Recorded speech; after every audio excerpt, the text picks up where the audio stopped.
నాడు నీ పుట్టింటికి నాడు. అరే చెల్లెమ్మ ఏమైంది బావా? పోవేమో పుట్టింటికో.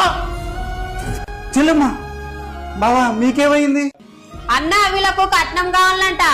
అదేంటి బావా, మీ ఇద్దరికి ఇవ్వాల్సిన కట్నం మొత్తం ఇచ్చేసే కదా. వాళ్ళకు అదనపు కట్నం కావాలంట అన్న. మేము కష్టపడి బయటికి వెళ్ళి డబ్బు సంపాదిస్తున్నాం. ఇంట్లో ఈ ఆడవాళ్ళు ఏం చేస్తున్నారు? కూర్చొని తినడు తప్ప. ఆడవాళ్ళని అలా తక్కువ చేసి మాట్లాడకండి బావా.